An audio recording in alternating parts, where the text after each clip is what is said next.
আসসালামু আলাইকুম, কেমন আছেন সবাই? দেশ এবং প্রবাস থেকে যারা ভিডিওটি দেখছেন আপনাদের সকলকে স্বাগতম। এলেঙ্গা থেকে যমুনা সেতু এই অংশে সড়কের সার্ভিস লেনটি ঈদ উল ফিতরের সময় খুলে দেওয়া হয়েছিল। এখনো সেখান দিয়ে যানবাহন চলছে কিনা এবং মাঝে মূল মহাসড়কের জন্য কাজ শুরু হয়েছে কিনা এবং যমুনা সেতু থেকে হাটিকুমরুলের দিকে যেতে ঝাওয়েল ওভারপাস ঈদের আগে পুরোটি খুলে দেওয়া হবে কিনা, চলুন সেই অংশগুলো দেখে আসি।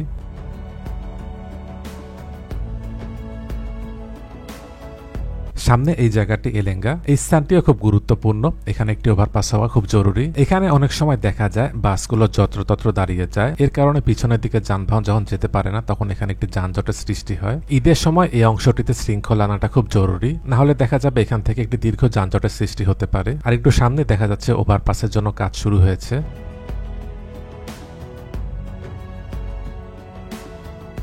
এখানে দেখা যাচ্ছে পাইলিং এর কাজ শুরু হয়ে গেছে, রড বাঁধার জন্য কাজ চলছে। এখানে ওভারপাস মূল সড়কের কাজগুলো একবারে হয়ে যাওয়াই ভালো। এই সড়কটি খুবই গুরুত্বপূর্ণ। উত্তরবঙ্গের যত যানবাহন রয়েছে এদিক দিয়ে ঢাকাতে প্রবেশ করে। গাজীপুরের ভোগরাত থেকে টাঙ্গাইলের এলেঙ্গা পর্যন্ত সেখানে মূল মহাসড়কটি 4 লেন এবং তার দুপাশে সার্ভিস লেন রয়েছে। এলেঙ্গার এখান থেকে যমুনা সেতু পর্যন্ত মূল সড়কটি 2 লেনের, পাশের যে সার্ভিস লেন সেটির কাজ হয়ে গেছে, মাঝে আরো যে 2 লেন সেটির কাজ বাকি আছে। এখান থেকে সড়কের ডান পাশটি কালীহাতি হয়ে জামালপুর ময়মনসিংহ দিকে চলে গেছে।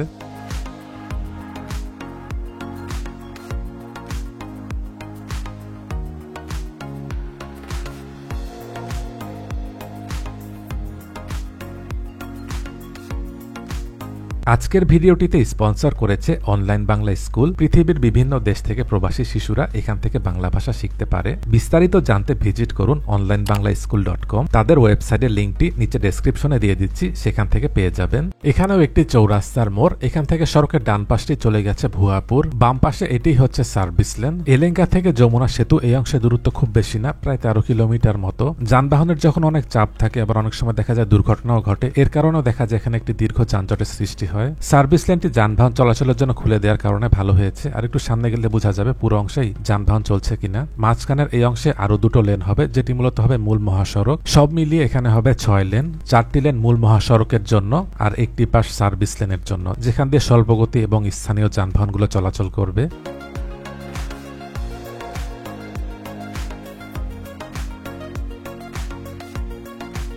সড়কটি দিয়ে বিপুল পরিমাণ যানবাহন চলাচল করে। বর্তমানে 4 লেন করে যানবাহন চলাচল করছে। আর সড়কটিতে প্রায় দেখা যায় ব্যাটারি চালিত অটোগুলো উল্টো পথে চলছে, যেটি বেশ ঝুঁকিপূর্ণ এবং দুর্ঘটনার কারণ হয়ে দাঁড়ায়।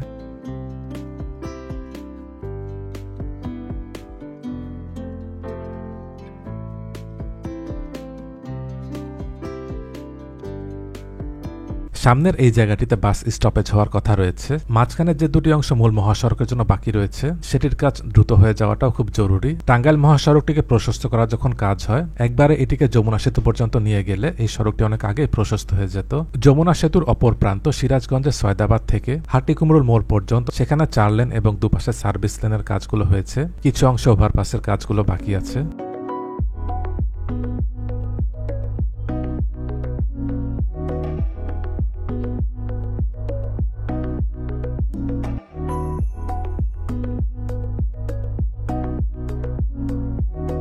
এদিক দিয়ে যাওয়ার পথে দেখতে পেয়েছি এই অংশে কালভার্ট এবং ছোট সেতুর কাজগুলো হয়ে গেছে। এখানে যে বালু ফেলা হয়েছে সেটি দেখা যাচ্ছে বর্তমান সড়কের অনেকটা লেভেলে চলে এসেছে। ডান পাশের রেল লাইন সামনে যমুনা সেতুর দিকে চলে গেছে, এটি সিঙ্গেল লাইন।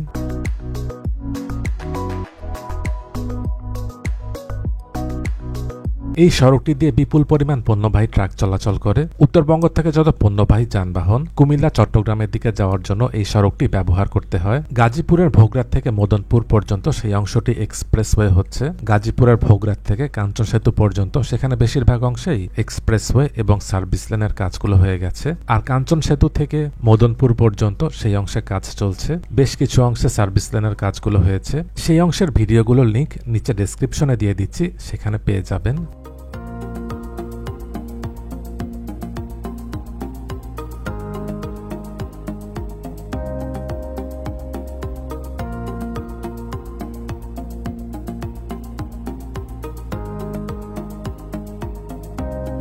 এখানের এই পাশটি বর্তমানে বেশ ঝুঁকিপূর্ণ হয়ে আছে। কোনো যানবাহন যদি ডান পাশের এখানে একটু চেপে যায় তাহলে দেখা যাবে যানবাহনটি বালুর মধ্যে আটকে গিয়েছে, অথবা অনেক সময় দেখা যায় অনেক ট্রাক উল্টেও গিয়েছে, এরকম ঘটনাও ঘটেছে, যার কারণে মাঝখানের যে মূল সড়ক সেটির কাজ দ্রুত শেষ করাও খুব জরুরি। বর্তমানে দেখা যায় মূল সড়কে রিক্সা, সাইকেল, ভ্যান সবকিছুই চলছে।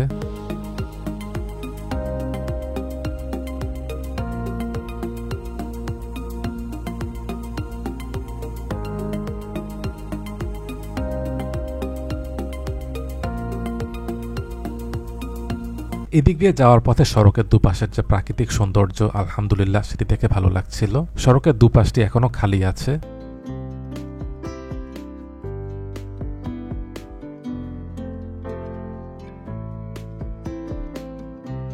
এবার চলে এসেছি গুহালিয়া বাড়ির স্থানে। এদিক পর্যন্ত আসার পথে দেখতে পেয়েছি সার্ভিস লেনের পুরো অংশ দিয়ে যানবাহন চলাচল করছে।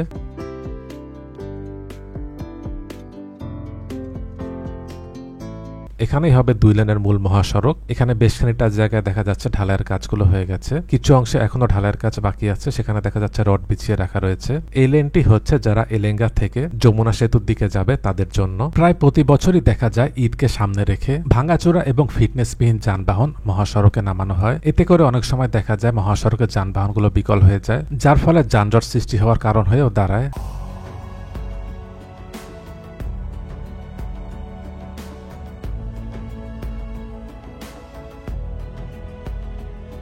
জানা গেছে ঈদের আগে যমুনা সেতু দুপ্রান্তে টোল প্লাজায় 9টি বুথ চালু থাকবে। এর মধ্যে আলাদা 2টি বুথ থাকবে মোটরসাইকেলের জন্য। ঈদ উল ফিতরের আগে বাম পাশের সার্ভিস লেনটি যানবাহন চলাচলের জন্য খুলে দেওয়া হয়েছিল, যার কারণে ঈদের সময় সম্ভবত এখানে তেমন একটা যানজটের সৃষ্টি হয়নি। এবারও ঈদ উল আজহাতে যদি সড়কের যানবাহনগুলো শৃঙ্খলার সাথে চলে এবং ট্রাফিক ব্যবস্থাপনা ভালো থাকে তাহলে আশা করা যায় এবারও সড়কটিতে যানবাহন নিরবিচ্ছিন্নভাবে চলাচল করতে পারবে।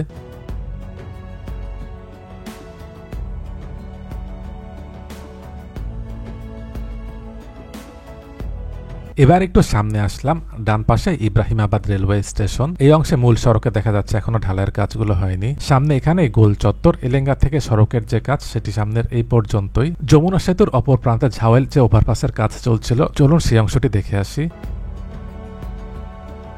এবার চলে এসেছি ঝাওয়েল ওভারপাসে। ওভারপাসের একটি লেন দিয়ে দেখা যাচ্ছে যানবাহনগুলো চলাচল করছে। এটি হচ্ছে যারা যমুনা সেতু থেকে হাটিকুমরুলের দিকে যাচ্ছে তাদের জন্য, আর ডান পাশটি হাটিকুমরুল থেকে যারা যমুনা সেতুর দিকে যাবে তাদের জন্য। ডান পাশটি হবে সার্ভিস লেন। একদম বাম পাশের যে অংশ সেটি দেখা যাচ্ছে এখনো যানবাহন চলাচলের জন্য খুলে দেওয়া হয়নি। আর একটু সামনের দিকে গেলে বোঝা যাবে পুরো অংশের কাজটি হয়েছে কিনা।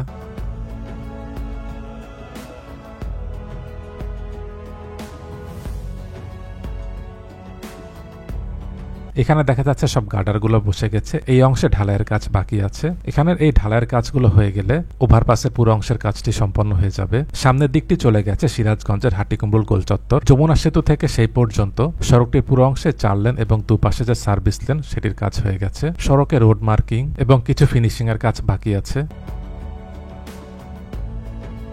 এই ছিল আজকের ভিডিওটি। দেশ এবং প্রবাস থেকে এতক্ষণ ধরে যারা ভিডিওটি দেখলেন আপনাদের সকলকে অসংখ্য ধন্যবাদ।